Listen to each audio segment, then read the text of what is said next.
Bismillahirrahmanirrahim. Assalamualaikum warahmatullahi wabarakatuh. Salam sejahtera untuk kita semua. Perkenalkan, nama saya Putri Ayuning Tias Mahdang, SKM MKKK dengan NIDN 0090693903.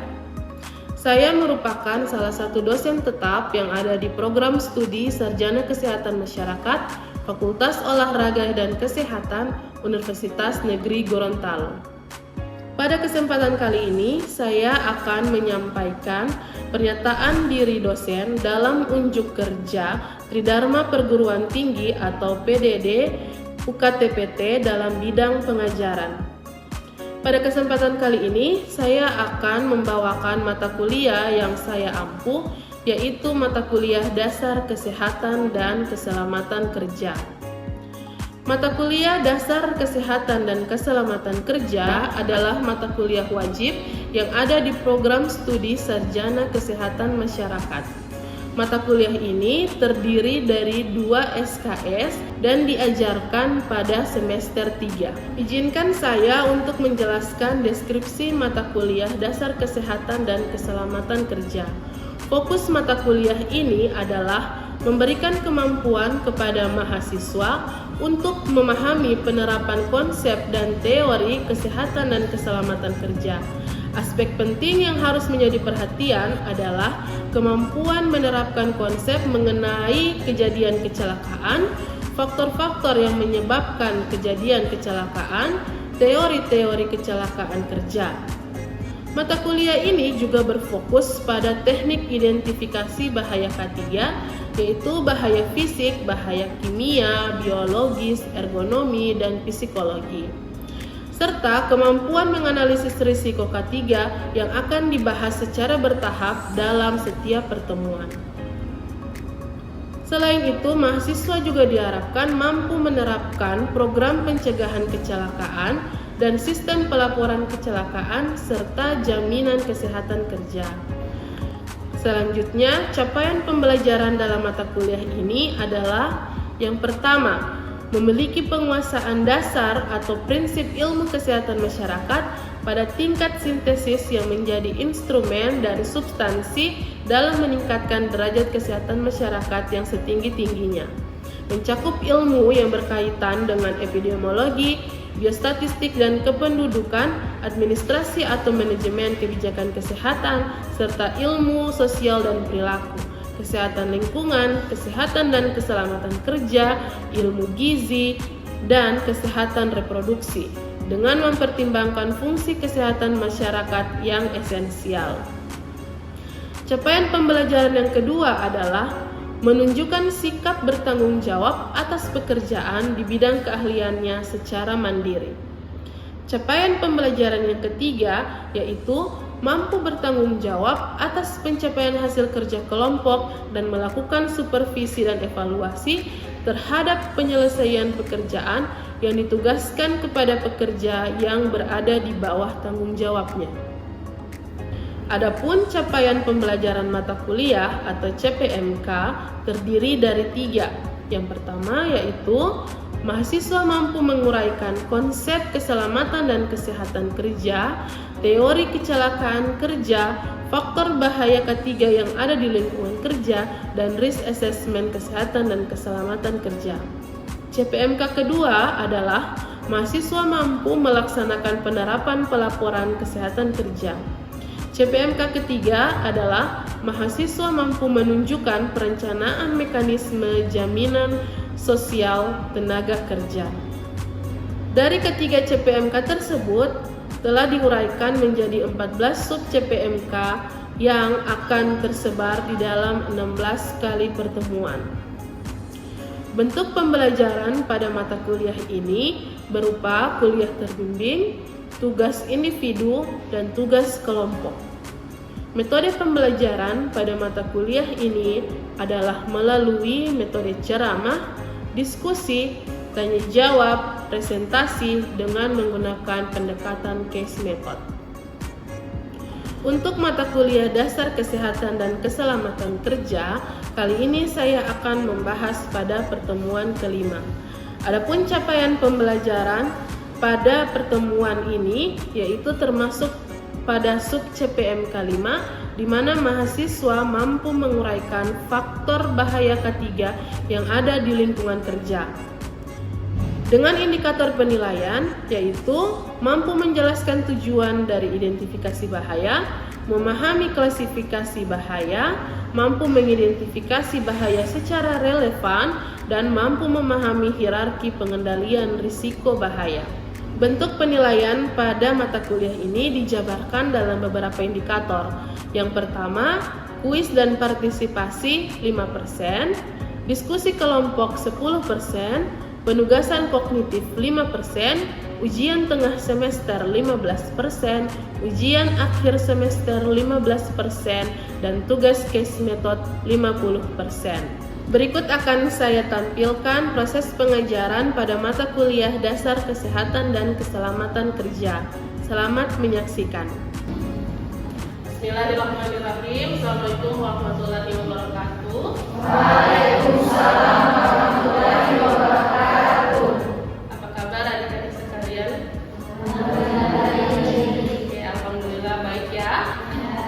Ya, hari ini kita akan melaksanakan perkuliahan mata kuliah dasar kesehatan dan keselamatan kerja. Ya, ada baiknya sebelum memulai perkuliahan kita awali dulu dengan membacakan doa agar supaya perkuliahan kita hari ini mendapatkan keberkahan dari Allah Subhanahu wa taala. Oke, doa akan saya pimpin. Silakan berdoa berdasarkan kepercayaan masing-masing. Berdoa dimulai.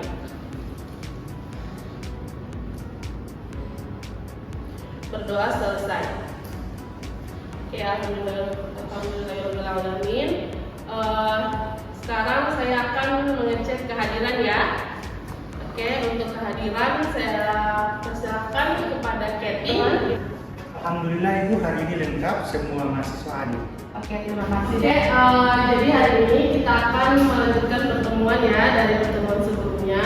Nah, sekarang kita masuk ke pertemuan kelima, yaitu terkait dengan faktor bahaya ketiga yang ada di lingkungan kerja. Saya akan mereview kembali ya. Kita kan sudah bertemu ya beberapa pertemuan sebelumnya. Jadi saya akan mereview apakah adik-adik masih ingat terkait dengan pertemuan kita kemarin. Ya, pertemuan kemarin kita sudah membahas tentang teori-teori penyebab kecelakaan kerja. Ya, benar ya? Ya. Oke. Nah, ada yang masih ingat teori kecelakaan kerja itu apa saja? Tasrik, saya persilahkan. Baik, terima kasih Ibu. Perkenalkan nama saya Muhammad Asjaka Ria. Baik, selanjutnya ada beberapa teori mengenai kecelakaan kerja, yaitu teori kebetulan murni, kemudian teori human faktor, kemudian teori domino, dan teori modern. Tasrik atas jawaban yang diberikan. Selanjutnya pertanyaan dari saya. Anda kan sudah mengenal tentang teori domino Heinrich ya. Siapa yang bisa menjelaskan kembali bagaimana itu teori domino Heinrich? Silakan deh. Sebelumnya perkenalkan, nama saya Sindia Maju. Jadi untuk teori domino Heinrich ini merupakan model teori yang menjelaskan terkait dengan penyebab kecelakaan kerja, khususnya di tempat kerja, yang dimana dengan analogi kartu domino yang saling berurutan. Nah, yang mana apabila salah satu kartu jatuh, maka akan mengakibatkan kartu selanjutnya itu akan jatuh, begitupun seterusnya. Nah, Heinrich percaya bahwa dengan menghilangkan salah satu kartu domino, yaitu terkait dengan tindakan tidak aman, itu akan mengurangi kecelakaan kerja. Oke, cukup deh ya. Oke, terima kasih atas jawaban yang diberikan oleh saudari Dea. Satu pertanyaan terakhir untuk mereview pertemuan sebelumnya. Sekarang saya ingin bertanya, menurut Heinrich, faktor-faktor apa saja yang bisa menyebabkan kecelakaan kerja? Siapa yang bisa menjawab? Oke, saya persilakan Tria. Dari pertama perkenalkan, nama saya Tria Kamina Jamuddin. Jadi ada 5 faktor terjadi kecelakaan menurut teori Heinrich. Yang dimana yang pertama yaitu ada keturunan dan lingkungan sosial, yang dimana keturunan dan lingkungan sosial ini dia dapat mempengaruhi perilaku dari individu tersebut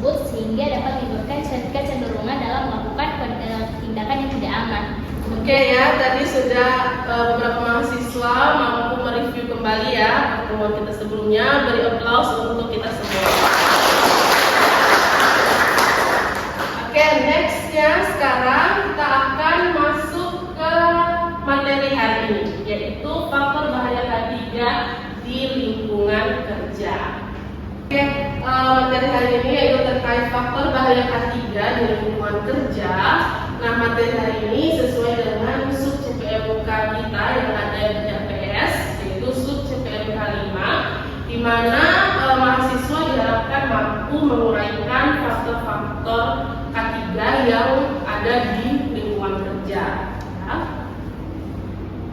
Nah, berikut CPL 1 yang tertuang di dalam RPS, yaitu memiliki penguasaan dasar prinsip ilmu kesehatan masyarakat pada tingkat sintesis yang menjadi instrumen dan substansi dalam meningkatkan kesehatan masyarakat setinggi-tingginya, mencakup ilmu yang berkaitan dengan epidemiologi, biostatistik, dan kependudukan, administrasi manajemen dan kebijakan kesehatan, serta ilmu sosial dan perilaku, kesehatan lingkungan, kesehatan dan keselamatan kerja, ilmu gizi, kesehatan reproduksi dengan mempertimbangkan fungsi kesehatan masyarakat yang esensial. Nah, sebelum masuk ke materi yang lebih jauh, kita harus mengetahui dulu dasar hukum apa ya yang menjadi acuan, yang menjadi dasar terhadap faktor-faktor bahaya K3 di lingkungan kerja tersebut. Nah, faktor atau dasar hukum yang menjadi acuan yaitu adalah Permenaker nomor 5 tahun 2018 tentang keselamatan dan kesehatan kerja di lingkungan kerja. Ya, jadi di dalam peraturan ini memuat 5 faktor bahaya K3 yang ada di lingkungan kerja. Kemudian bagaimana proses pemeriksaannya dan bagaimana pengendaliannya.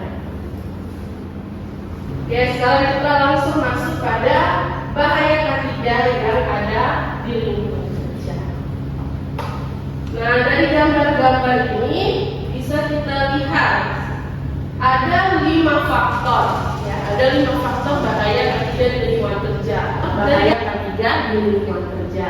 Ya, dari gambar pertama pasti dia adalah faktor bahaya fisik. Kemudian yang kedua,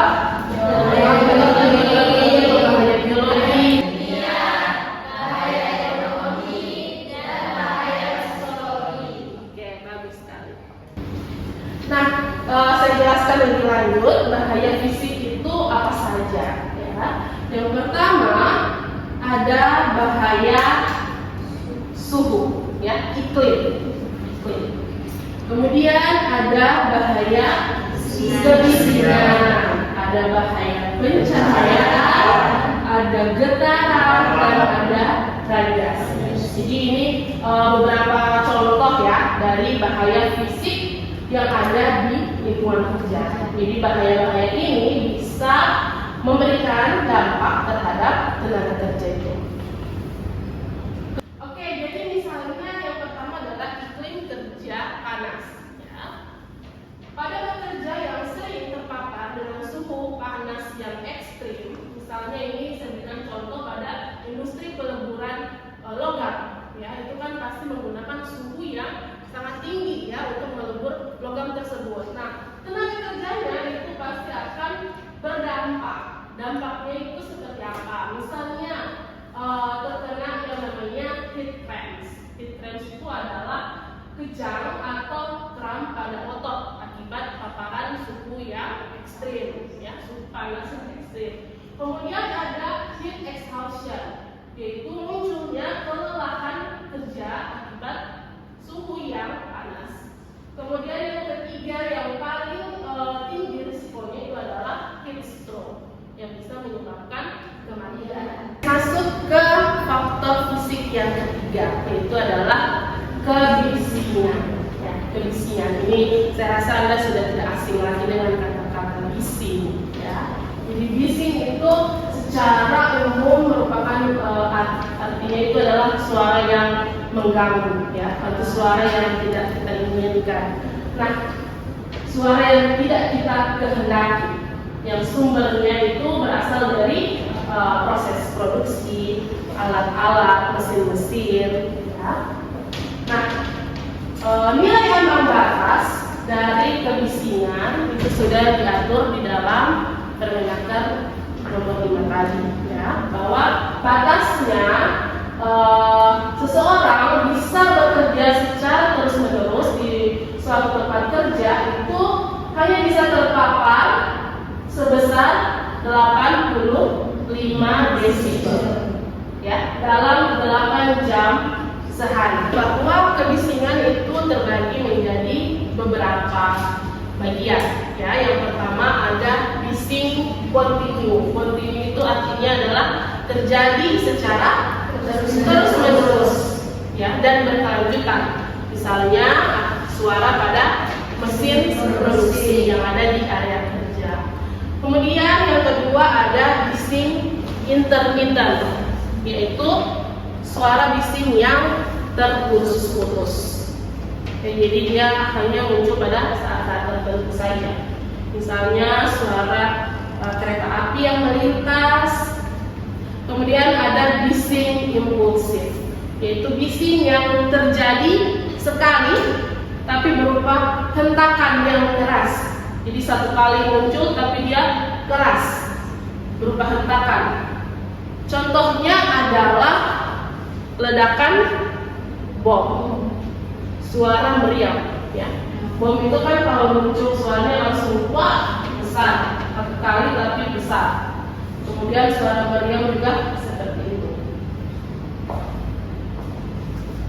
Oke, adik-adik, sekarang kita masuk pada faktor yang kedua, itu adalah faktor bahaya biologis. Nah, faktor bahaya biologis ini saya rasa kalian juga sudah paham, ya.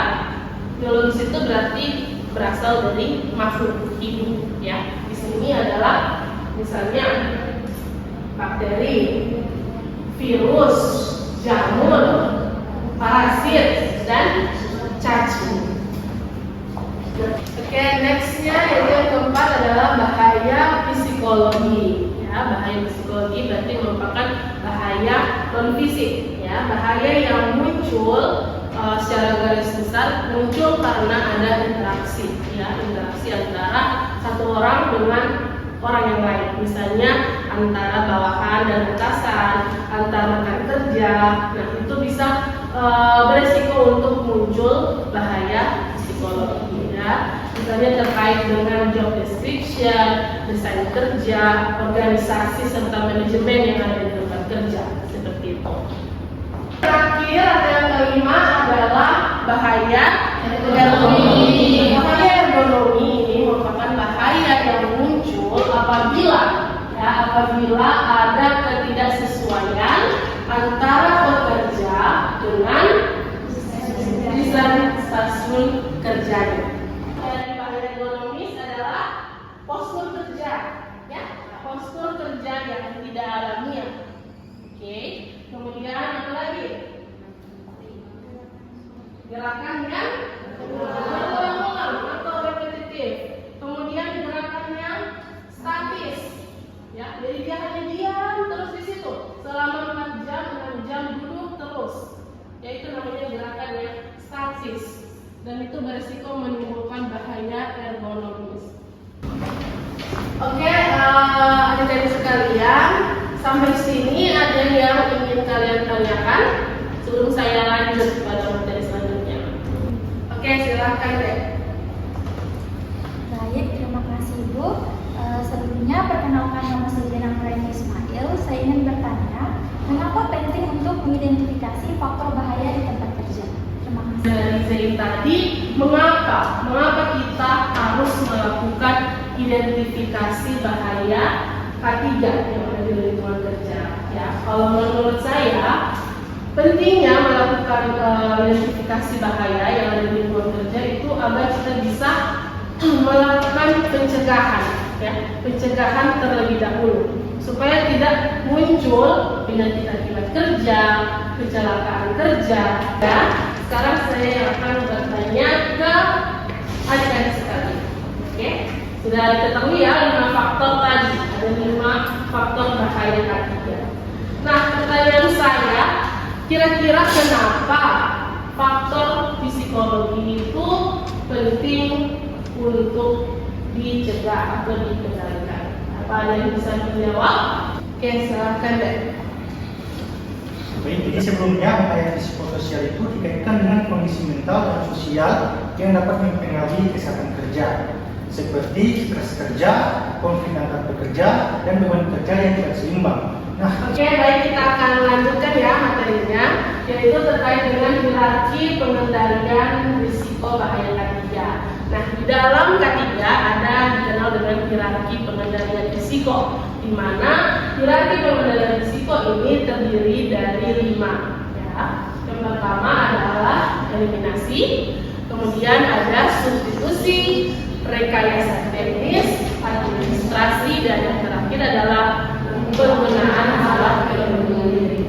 Oke, setelah tadi saya memaparkan materi perkuliahan, maka sekarang saya akan memberikan tugas tugas kelompok, yaitu tugas studi kasus. Jadi kalian akan saya bagi menjadi 4 kelompok. Nanti silahkan membagi kelompoknya. Kemudian di sini saya tampilkan kasus, ada 4 kasus, ya. Jadi masing-masing kelompok akan menganalisis kasusnya.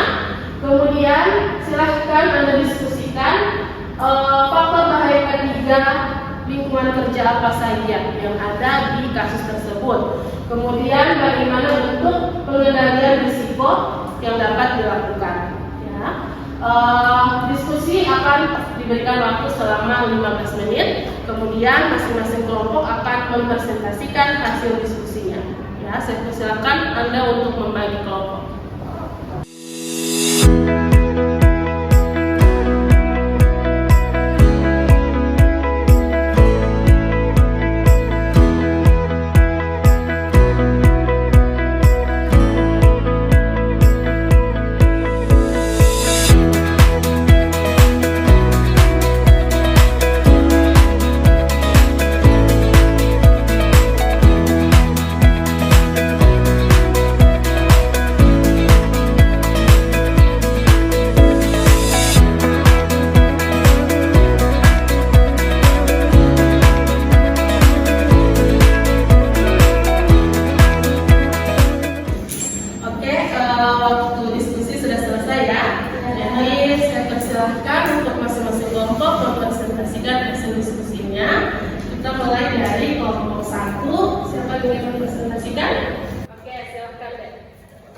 Assalamualaikum warahmatullahi wabarakatuh. Waalaikumsalam warahmatullahi wabarakatuh. Perkenalkan, nama saya Yudhani Basri dari kelompok 1. Nah, saya akan memaparkan hasil diskusi kami. Yaitu yang pertama, faktor bahaya lingkungan kerja di TPA Usaha. Nah, di sini ada bahaya kimia. Nah, bahan bahaya kimia ini amonia cair yang apabila dia terhirup dia bersifat toksik dan korosi. Kemudian untuk bahaya fisik, yaitu tekanan tinggi pada sistem perpipaan ini dia bisa meledak apabila tidak dikendalikan. Kemudian ada bahaya ekonomi, yaitu operator yang bekerja dalam posisi berdiri lama dan juga dekat dengan dan juga dekat dengan paparan panas dan bahan kimia. Kemudian ada bahaya biologi, yaitu infeksi bakteri pada luka paparan yang apabila tidak ditangani secara tepat. Kemudian selanjutnya ada tentang pengendalian risiko yang dapat dilakukan, yaitu yang pertama ada eliminasi, yaitu pada kasus ini dia tidak memungkinkan untuk dilakukan karena bahan utama di sini yaitu amonia.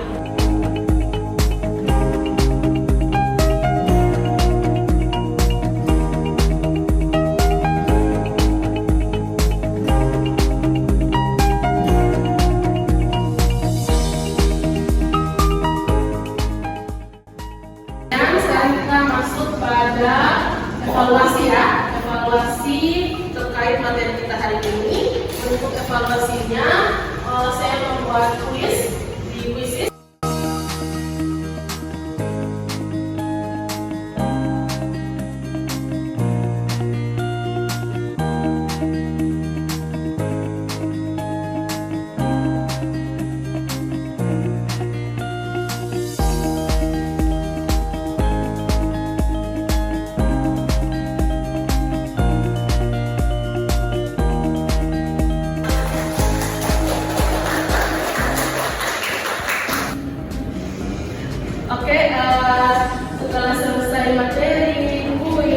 evaluasi. Sekarang kita masuk pada sesi akhir perkuliahan. Saya akan meminta Anda untuk bisa memberikan kesimpulan ya atas materi kita hari ini. Jadi saya harapkan ada satu mahasiswa yang bisa menyimpulkan. Apakah ada yang bisa menyimpulkan? Oke, silakan Bunda.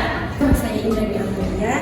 Baik, Ibu, saya akan menyimpulkan materi kita pada hari ini tentang untuk dasar ketiga lingkungan kerja itu menurut Permenaker nomor 5 tahun 2018, di mana terdapat 5 faktor bahaya K3 lingkungan kerja, yaitu ada bahaya fisik, kimia, biologi, kemudian ada ekonomi dan juga psikologi. Nah, untuk contoh dari bahaya fisik itu sendiri ada kebisingan, iklim kerja, kemudian ada getaran, radiasi dan juga pencahayaan. Dan untuk bahaya kimia itu bersumber dari bahan-bahan kimia berbahaya dan beracun yang digunakan dalam proses pekerjaan. Baik, setelah tadi Indah menyimpulkan materi kita pada hari ini, maka kita tiba pada sesi terakhir ya. Terima kasih atas kehadiran Anda pada pertemuan kita hari ini.